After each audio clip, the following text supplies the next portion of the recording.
Miró a lo lejos. La plantación parecía dibujar el horizonte. Apoyó la cabeza en el tronco del árbol. El mundo es un asunto perdido. Pensó mientras oía el viento y el arrullo de las hojas le cerraba los ojos. Un extracto de el vasto territorio de nuestro invitado hoy en el Traficantes de Cultura, el escritor y autor de este libro, Simón López Trujillo. Simón, bienvenido. Muchísimas gracias por aceptar esta invitación a querer conversar acerca de este interesante. Tengo muchas preguntas respecto al libro, pero comenzaré con este interesante y muy entretenido lectura. Bienvenido. Muchísimas gracias por la invitación y gracias a todas y todos que estén viendo y escuchando esto. Y obviamente quiero comenzar con la idea. ¿Cómo se construye y cómo se gesta una idea para un libro como este? ¿Cómo se gestó el vasto territorio? Eh, Curiosamente tiene un mito de origen más o menos claro, que Ujú. es que viendo un documental hace tiempo, hace unos 4 años atrás, viendo un documental sobre hongos, que es un tema que me apasiona un montón y la novela me permitió leer muchísimo, investigar un montón sobre el mundo de los hongos en particular, que es un mundo bien fascinante. Estaba viendo un documental sobre hongos y me topé con el caso del hongo Cryptococcus gattii, que es un hongo que aparece en la novela, de hecho, y que es un hongo patógeno que infecta a las personas y produce una serie de afecciones cardiopulmonares. Y hubo un hongo, o sea, un brote de este hongo infeccioso en Canadá a finales de los 90, que afectó una serie de trabajadores forestales y personas que vivían en Vancouver. Y lo curioso de este hongo es que es endémico del eucaliptus. Entonces, en un momento se me generó como un poco el clic, oye, si esto ocurriera en Chile, donde tenemos una superficie de plantaciones forestales de eucaliptus, donde al menos en Curanilahue, por ejemplo, donde está situada la novela en parte, cerca del 94% de la superficie de la comuna es monocultivo de pino y eucalipto. Entonces, la presencia del eucalipto en Chile es muy fuerte. Entonces, eso era un poco el gatillante para hacer posible esta idea en este territorio y de ahí es darle rienda suelta a la ficción, que es lo que más me interesaba a mí. Entonces, desde esa pequeña idea, dejar que se exprese a través de la escritura. El texto guarda fuera también de que como tienes este gran protagonista, este gran, o villano, ya si lo vamos como a la historia clásica, este villano invisible, que Mm. este hongo del eucalipto, y también cómo trata seriamente el tema del extractivismo. Sé que el eucalipto no es una especie endémica del país. Fue como trasplantada de un lugar X y es como y aprovechemos esto para que las forestales puedan básicamente hacer lo que han hecho siempre en el fondo. Claro, de hecho, hasta si no me equivoco, es endémico de Australia Ujú. y lo trajeron a principios del siglo XX y entre las muchas cosas que leí para la novela, hay un estudio sobre que es como de principio del siglo pasado, sobre la potencialidad económica que tiene el eucalipto en términos de que crece muy rápido, como el pino tiene esa gracia, que son árboles que en 10 años ya los puedo instalar y luego volver a plantarlos. Entonces, hay algo bien interesante ahí que tiene que el modelo forestal de las grandes forestales, como la tenemos hoy día, especialmente el grupo Angelini y Mate, y la implantación de estos monocultivos forestales, tiene mucho que ver con la dictadura, con cómo un año después del golpe, en 1973, se instaura esto que se llama el Decreto de Ley 701, que es un decreto de ley de parte de la CONAF, que la CONAF en ese momento está presidida por Julio Ponce Lerú, que remata una serie de empresas forestales muy grandes que en la OP se habían generado proyectos muy interesantes como la COFOMAP, el complejo forestal y maderero Panguipulli, que era un complejo enorme, forestal tremendo, controlado únicamente por trabajadores, era un proyecto precioso. Y ahí se instala este decreto de ley que subsidia hasta un 75% la plantación específicamente de pino y eucaliptus. Y eso se mantiene hasta, yo no sé si todavía está en vigencia, pero se mantiene bien entrado, al menos la década pasada todavía existían, y había un subsidio de parte del Estado muy fuerte a estos monocultivos, a estas plantaciones que, como bien señalabas tú, son un extractivismo voraz y terrible, donde primero no solo destruyen el medio ambiente, sino también destruyen el medio ambiente para las personas que viven en estos territorios y generan pobreza para esas comunidades. Y eso es muy fuerte. Yo creo que la novela, si bien aborda un caso particular, y es absoluta ficción, esto es más bien ficción, ¿no? Si hay algo de realismo aquí, es un realismo muy trastocado y bien libre de cierta forma, pero tiene que ver con eso, con cómo cómo estas grandes empresas afectan los territorios que habitan personas y que terminan sin acceso a agua, terminan con paisajes absolutamente sin biodiversidad y con un impacto ambiental y emocional muy fuerte respecto a lo que tenían antes. Entonces,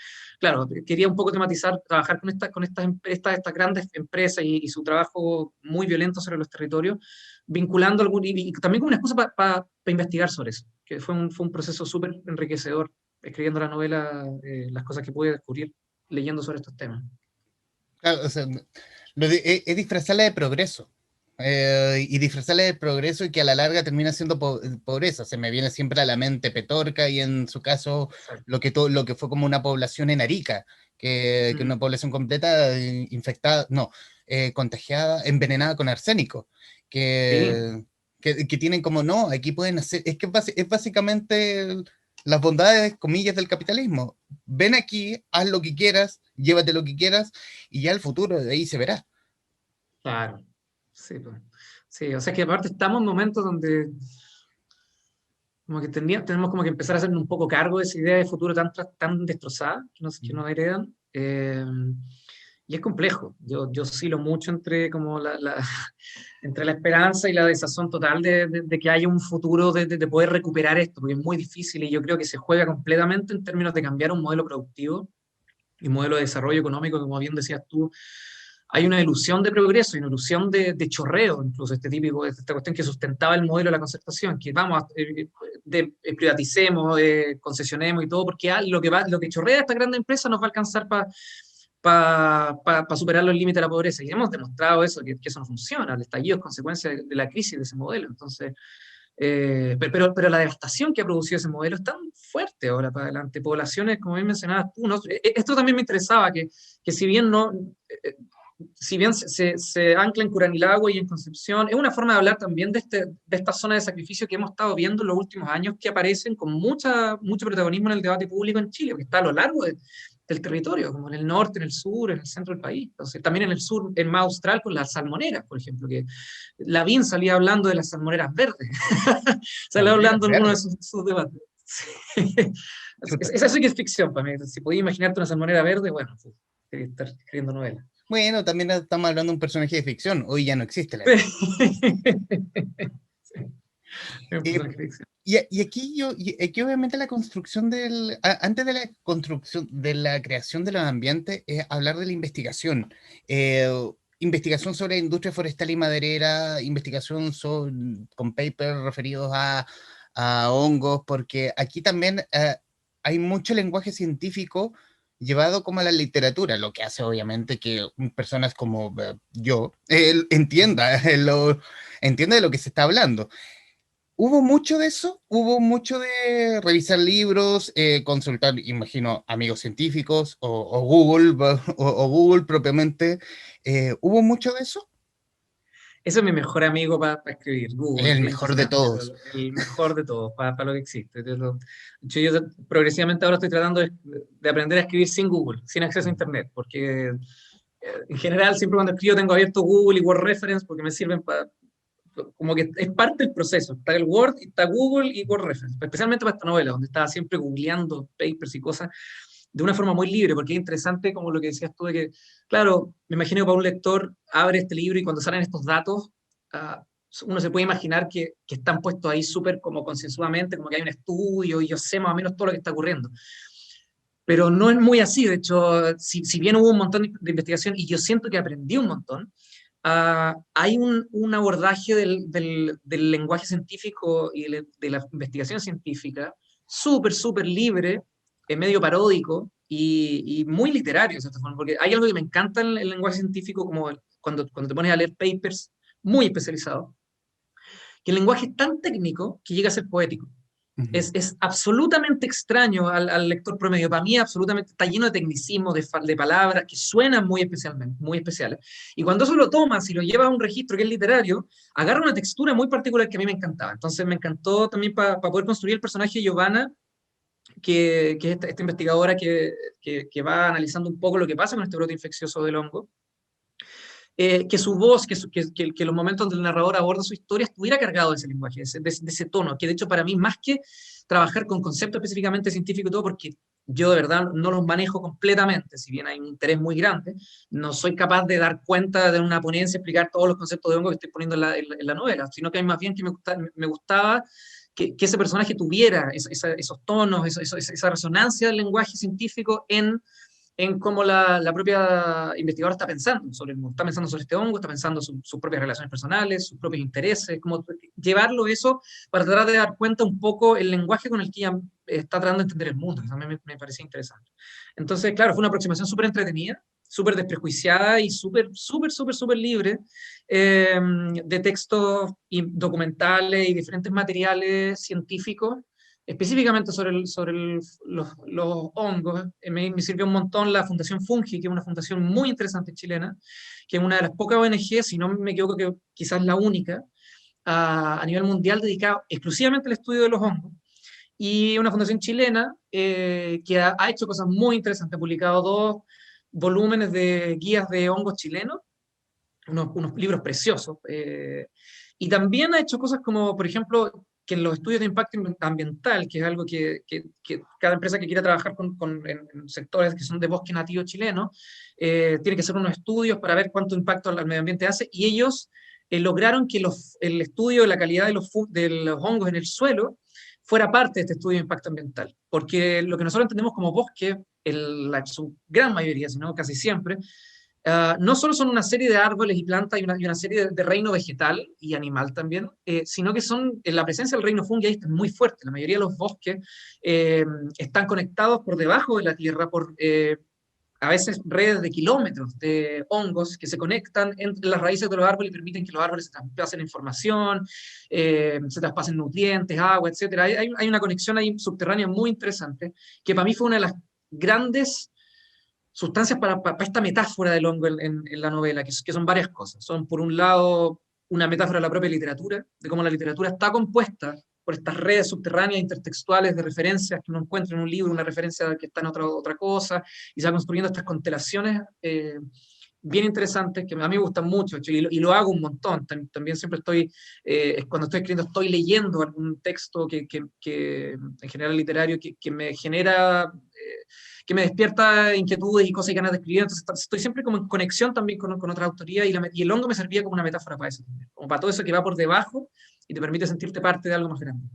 Algo que va por debajo y me gustó mucho la forma en que lo ocupaste son en las notas al pie. Que por lo general estas notas siempre son como para, como el nombre en latín y el nota del pie es como la cosa en español. Y la nota del pie es un personaje aparte de esta voz, de este narrador omnisciente, según la historia que cada cuenta. ¿Por qué ocuparlo de esa forma? Ahí está la otra metáfora. Las notas al pie comenzaron como una forma de parodiar, como para molestarme a mí mismo, como para no tomarme tan en serio, estar escribiendo de repente y poner en el relato que, claro, Pedro se imaginaba, por ejemplo, a un japonés que inventó el sudoku, y en la nota al pie dice, oye, en verdad, el inventor del sudoku es un matemático suizo que vivió en el siglo XVI, etc. Y era una forma como de molestarme a mí mismo, este narrador súper grande, como ponerle límite.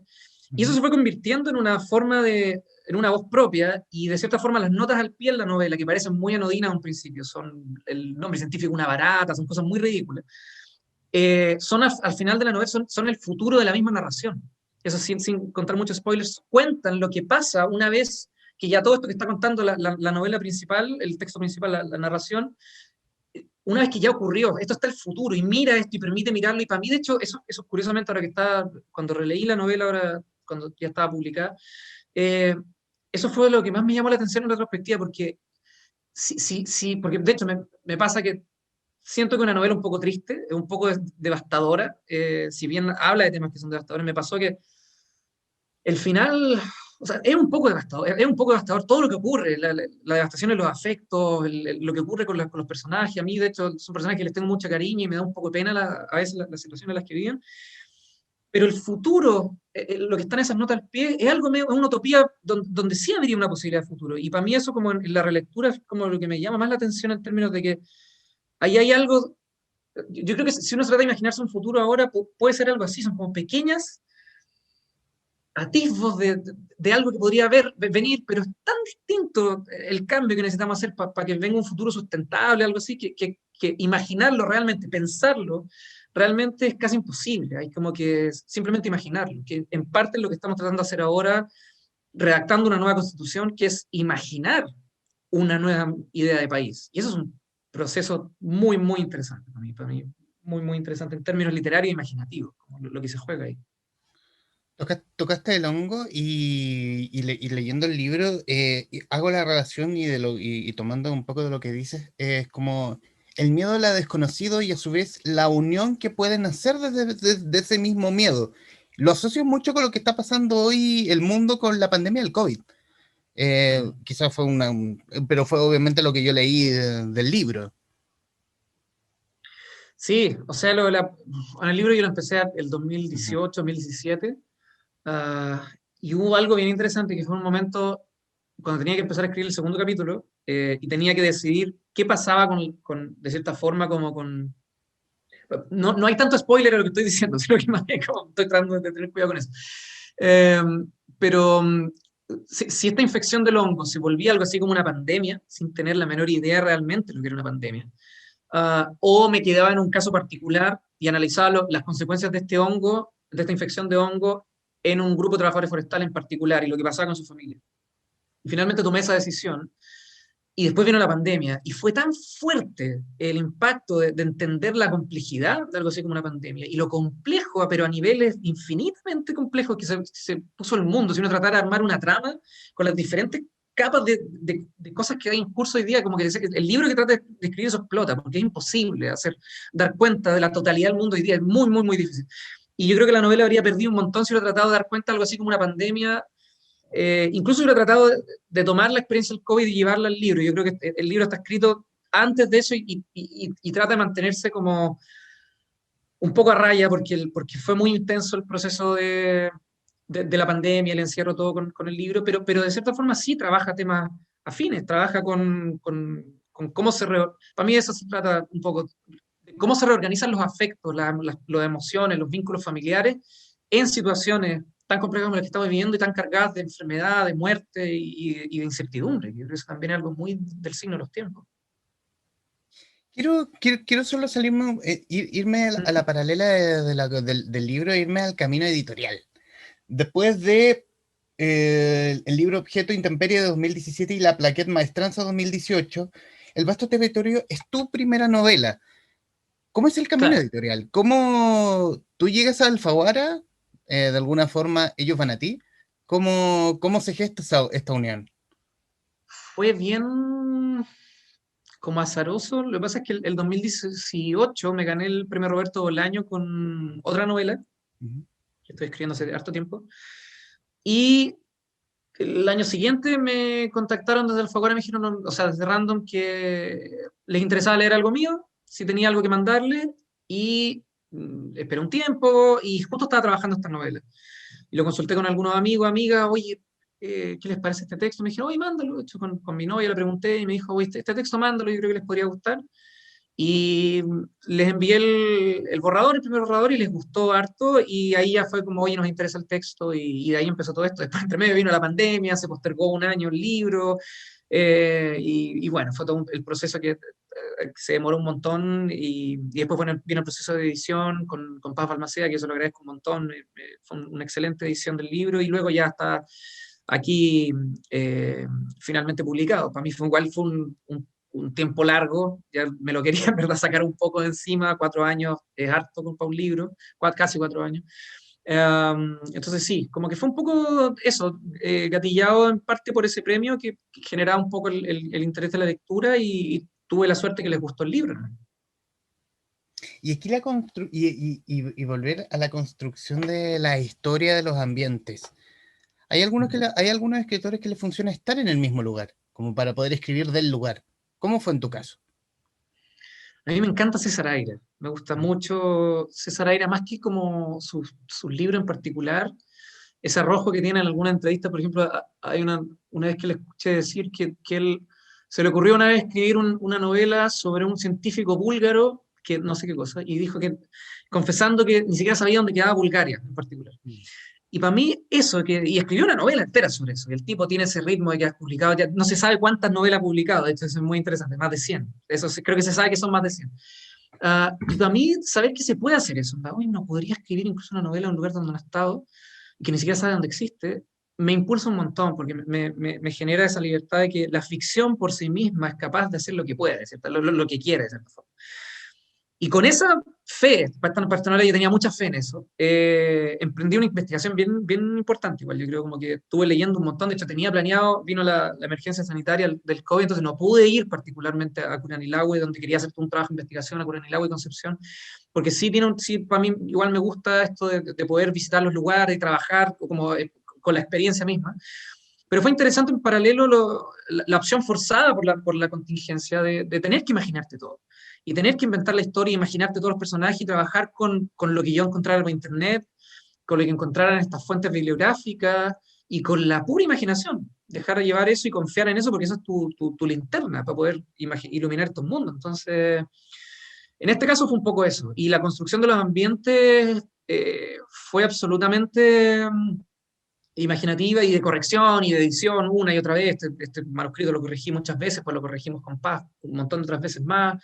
Entonces tiene harto trabajo de edición y de investigación también de los ambientes, los lugares y todo, pero parte de un ejercicio puramente ficcional y especulativo, que para mí personalmente es lo que alimenta la escritura, siempre, como que específicamente la escritura narrativa, como que me gustan esa como esa potencia, esa capacidad de poder imaginar cosas porque también es una capacidad de empatizar con realidades que son completamente distintas a las tuyas. Hay algo ahí muy genuino, hay una cita de Cynthia Ozick, si no me equivoco, que decía en una entrevista que para ella eso es lo más importante de la literatura, cuando eres capaz de empatizar realmente, de imaginarte cómo sería esta realidad de algo completamente distinto, hay un potencial político ahí para ella, al menos, de conectar con un otro, de saltar esa distancia con la alteridad, entre comillas, que para mí es muy bonito y para mí significa un montón. Para mí eso es como algo de lo que me motiva en gran parte a escribir también. Claro, y ahí uno llega a empatizar mucho con los personajes y llega de alguna forma no empatizar con la labor de la forestal incluida en el libro, pero uno dice, ya, esta gente es así, es obvio. Es como el malo tiene que ser malo porque así se le ha dado y porque las forestales en la realidad misma hacen lo que quieren en las zonas donde trabajan. Ujú. Sí, pues verdad. De hecho, en parte igual fue, yo al final del proceso de escritura del libro ya estaba un poco, en términos me generó harta ansiedad y como un cansancio anímico en términos de lo mismo, de que es como te estás metiendo con realidades que igual son súper duras, que Mm. yo tengo la fortuna personalmente, no me tocan a mí en particular hoy, pero como decís tú, la forestal es tan heavy el daño que están generando a nivel medioambiental que esto que se escucha todo el tiempo, que si de aquí al 2050 no cambiamos este modelo económico, las generaciones que vienen después no van a tener cómo, no van a tener cómo enfrentarse a una vida como tal. Y también con estas historias que igual claro, yo empatizo un montón con estos personajes y fue súper lindo construirlos, pero también es duro ver como lo poco que uno puede hacer contra esto, como estas grandes forestales son tan enormes y de cierta forma en un país como Chile, tan marcado por un modelo oligárquico, una clase como un latifundista que ha vivido todo este tiempo y uno ve cómo defiende sus intereses y como, por ejemplo, la Teresa Marinovich no tiene ni un asco en salir y tratar es pegarse el show al macho Francisco Rinconada porque habla en mapudungún. Ese nivel de racismo y de impunidad para decir lo que quiera esa derecha fascista que tenemos muy presente en este país desde hace mucho tiempo, y que son vinculados a estos grandes, enormes grupos económicos. Uno se pregunta, ¿qué puede hacer uno escribiendo una pequeña novela? Entonces, como que, de cierta forma, al final de la escritura del texto, era un poco era un poco duro tratar como de reconocer eso, de reconocer que uno, más que escribir, al menos yo personalmente, más que escribir este libro, no podía hacer mucho. Y claro, por ejemplo, por eso te decía que uno oscila harto entre como la super esperanza, como por ejemplo lo de Elisa Loncón presidiendo la Convención Constituyente, que es una importancia simbólica muy fuerte, pero a los días después asesinan al Weichafe Pablo Marchante. Entonces, te das cuenta que son sistemas de una violencia sistemática y que a uno lo exceden completamente como autor de un pequeño libro. Entonces, como que es fuerte enfrentarse y tratar de hablar de temas tan grandes, eh, pero de cierta forma también, no sé, para mí lo bonito es que me permitió aprender un montón de ese tema y ponerme en contacto con gente con la que he podido aprender un montón también. Y si a alguien este texto lo emociona un poco y le interesa un poco leer un poco más sobre esto, informarse un poco más y preguntarse, igual que yo, qué se puede hacer, pucha, para mí es un súper éxito. Entonces, para mí es lo mejor que podría pasar. Entonces, esas son un poco las intenciones que levantan la escritura originalmente y a lo que uno termina siendo fiel, ¿no? O sea, el libro termina siendo contingente, da lo mismo la época que la escribiste, porque siempre va a caer de pie. Sí, es verdad. Sí, es verdad. Y el lugar también, porque por ejemplo, a mí me influyó un montón Distancia de Rescate de la Samantha Schweblin, que es una novela espectacular, que de hecho ella es muy divertido, decían en algunas entrevistas que desde Europa y Estados Unidos lo leían como realismo mágico, pero es una novela donde realmente las consecuencias que se presentan ahí de niños con deformidades en el cuerpo y todo, es algo que realmente ocurrió, y está ocurriendo y ha ocurrido, consecuencia de los monocultivos de soya en Argentina. Entonces, habla un poco de que esto es una realidad de la región, realidad continental y súper urgente y difícil, que nos toca enfrentarnos como generación en particular. O sea, o sea, hoy están creciendo niños de los que vivían en estas zonas de sacrificio contaminados por los mismos pesticidas, monocultivos, con toda esa maquinaria química que se le ponía a la tierra y que obviamente sus padres tuvieron que trabajar por temas de necesidad, porque creyeron, oh, aquí hay progreso. Claro, Nuevamente volvemos a venderte progreso para un futuro básicamente negro, imposible de vivir. claro. Sí, pues. Sí, de hecho, bueno, para mí un poco lo de los, toda la idea de los hongos también servía para mí como para pensar esto como, ya, ok, si como humanidad estamos al borde de la extinción y acabar con el planeta todo, como, ¿qué modelos podríamos mirar o seguir? Y el modelo de los hongos, que yo siento que está súper de moda de cierta forma y en boga en fundaciones tan importantes como la Fundación Fungi, también en libros, en artistas visuales que se inspiran sobre los hongos, y eh, esta idea de mirar otros modelos de relacionarse con lo vivo y prestar atención a otras entidades que juegan un rol fundamental en la vida y que están ahí y uno las pasa por alto constantemente. Entonces, también un poco trabajar con esa dimensión de lo vivo y utilizarla como la excusa para una religión que se levanta. En el segundo capítulo hay toda una comunión con esta especie de religión que es una especie de hongo hablando a través de este trabajador, y esta construcción que de hecho está hecha a partir de citas de Spinoza, de Baruch Spinoza, que es uno de mis filósofos favoritos, y que tiene esta idea de Dios como una sustancia infinita de la que todos somos pequeñas modificaciones, una idea. Él es un filósofo absolutamente hereje y radical para su época, para hoy día sigue siendo un filósofo absolutamente transgresor y genial, y como en muchos aspectos, y que a mí me influyó un montón para tratar de pensar esto, onda, ¿qué podríamos imaginarnos fuera de la manera como estamos entendiendo la relación de las personas con el medio ambiente y entre sí mismas, y la relación con sus propios afectos, sus pasiones, y las relaciones entre las propias formas de comunidad que se van generando? La novela también es una indagación de eso, en cómo se producen estas formas de comunidad en situaciones tan críticas como las que estamos viviendo. Simón, bueno, y obviamente los minutos que nos quedan de esta grabación, hablar del futuro. A mí me gusta hablar del futuro a pesar de que es muy difícil en épocas como esta hablar de futuro, proyectarnos. ¿Qué hay más allá del vasto territorio?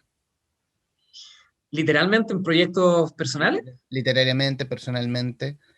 No, claramente por Eh, naturaleza estamos condenados a irnos a la mierda en 5 años más. el mundo, yo no sé, ya yo estoy aplicando un escepticismo como radical con respecto a lo que pasa con la pandemia, con etcétera, con la realidad política. Ya como que aplico eso que hacían los escépticos antiguos, que es la epogea, la suspensión del juicio, ¿no? Aquí no, Ujú. pase lo que pase, yo no, lo que diga puede evidentemente tener la misma validez, pensar lo contrario, así que como que ya no trato de pensar mucho sobre el futuro, ni a cercano ni a largo plazo. oscilo entre la esperanza, porque están pasando cosas muy interesantes políticamente en Chile y en Latinoamérica, es un momento muy interesante para estar acá y para prestar atención a lo que pase. Pero lo miro con total calma, porque pueden pasar cualquier cosa. De aquí a noviembre puede pasar cualquier cosa todavía. Entonces, nada, como tratando de mantener la mayor calma posible. Y personalmente, varios proyectos literarios. Siempre estoy escribiendo, ahora estoy escribiendo la tesis del magíster, estoy haciendo un magíster en estudio latinoamericano, que tiene mucho que ver esa tesis con una novela que estoy escribiendo hace como 6 años, que es la novela que gané el premio Roberto Bolaño en el 2018, que es una novela sobre Jemmy Button, este Yagán que en 1830 lo secuestra Robert Fitzroy, un capitán del Beagle, un barco inglés, y que lo secuestran y lo llevan a Inglaterra con un grupo de fueguinos, donde se vuelven una especie de celebridades, pasan 1 o 2 años en Inglaterra y estudian inglés y los forman como una especie de intérpretes, toman té con la reina, hay todo un desarrollo bien interesante allá en Inglaterra, y luego vuelve 2 años después en el Beagle, donde fue la expedición donde estaba a bordo Darwin, de hecho, y todo su viaje a lo largo de Tierra del Fuego y Latinoamérica en general, y los dejan en libertad en Tierra del Fuego, la esperanza de volverlos unos intérpretes para el Imperio Británico, y Jimmy Button vuelve a vivir como antes. Y abandona esas costumbres, etcétera, que le había impuesto la educación inglesa. Y esta es una novela que es una versión contemporánea de eso. Jimmy Button hoy en día, que va a vivir gracias a una beca, es un artista, Yagán, que va a vivir al norte, a una ciudad que no tiene nombre, y una especie de diario de vida, de los mensajes que él le está escribiendo a una amiga que todavía había entrado al fuego, y es precisamente el diario del indígena, que es lo que uno no tiene en todas estas grandes narrativas sobre el Jimmy Button, son los diarios de los oficiales británicos, etc. Y una novela en la que yo trabajando un montón de tiempo y que me ha permitido investigar y aprender un montón de cosas. De hecho, tuve la fortuna el 2018 de visitar Puerto Williams, que es donde están las comunidades yaganas hoy en día, y conocer un poco la lucha contra la salmonera, que es una lucha muy interesante que tienen las generaciones jóvenes de yaganes allá. Y de cierta forma tiene que ver también con estas criticar estas nuevas formas de extractivismo, este neoextractivismo que tenemos tan presentes en estas regiones, y ver si con la literatura podemos hacer algo para intervenir ahí. Pero eso, entreteniéndome con varios proyectos y eso, tratando de leer y escribir antes de que se acabe el mundo, que es lo que creo que estamos tratando de hacer. ¿Y qué estás leyendo? A ver, hace poco, novelas que estoy leyendo. Estoy leyendo Sergio Chekfek, descubrí hace poco, un narrador argentino muy inteligente, me encanta su... descubrí una novela suya, se llama La experiencia dramática, que está publicada por la editorial Kindberg, una editorial de Valparaíso, chilena. Que es una novela muy linda, porque son dos amigos que se juntan a conversar en un café, Félix y Rose, y pasean por una ciudad, y caminan y conversan sobre una serie de temas, y era muy lindo porque esa novela la empecé a leer en el momento cuando estábamos más encerrados en la pandemia el año pasado, entonces era una forma como de caminar e imaginarme esta experiencia, caminar con un amigo por la ciudad, que es algo que he hecho demasiado de menos. Eso es algo que he estado leyendo. Lo otro, la misma Samantha Schweblin, estuve leyendo Distancia al Rescate hace poco, que fue una novela que me sirvió un montón para terminar el proceso de edición de esta novela. Y Rita Indiana, que es una de mis autoras tremenda, terminó una novela hace poco que se llama Nombres y Animales, que es una novela que se la recomiendo a todo el mundo. Es una novela espectacular, por favor, léala, es realmente preciosa. Una novela de formación, entretenida, trabaja con música, con los animales, con el personaje que trabaja en una veterinaria, ¿no? Y una escritora fabulosa con un ritmo y con una inteligencia y un humor fascinante. Así que esas son algunas de las cosas que he estado tratando de leer últimamente y que le recomiendo mucho a quien le interese. Excelente, excelente. Bueno, y en mi caso, recomendarles a quienes nos verán o escucharán El vasto territorio de Simón López Trujillo. Eh, una mirada aguda sobre lo que está ocurriendo con el impacto ambiental, lo que está haciendo el extractivismo, lo que están haciendo las forestales en el sur y el poder y el poder venido de Vaya a saber dónde que tienen las forestales en el sur, que tienen los recursos necesarios para poder espantar a medio mundo, incluso al gobierno, a cualquiera, Sí, da lo mismo a cual. sí. Y obviamente una mirada, y nuevamente un libro que cae de pie en un momento absolutamente álgido políticamente y ecológicamente hablando. Bueno, y no me queda más que agradecerte, Simón, estos minutos para poder conversar y obviamente estos minutos finales son tuyos, si quieres decir lo que guste.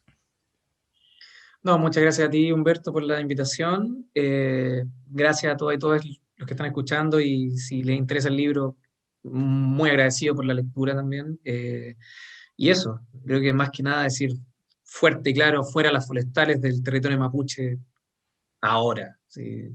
Y eso, escuchar y ojalá confiar en que lo que salga de este proceso reconozca realmente la importancia de los pueblos originarios en Chile, la importancia de la diversidad, la plurinacionalidad, la diversidad en términos lingüísticos, culturales, etcétera, y los derechos tan violentados. No solo reconocer al pueblo mapuche como una entidad cultural, que de hecho las mismas forestales hacen eso.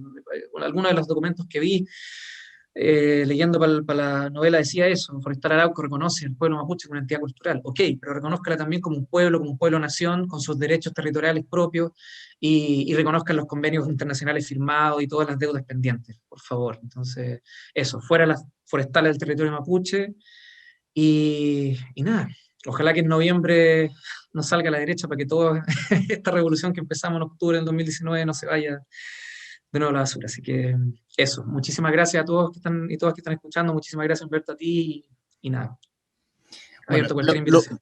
lo último se firma y se timbra en este momento. Simón López Trujillo, autor del Vasto Territorio, editado por Alfaguara en conversación con los traficantes de cultura. Simón, muy agradecido. Muchísimas gracias. A quienes nos están viendo, gracias y nos veremos en cualquier momento. Adiós.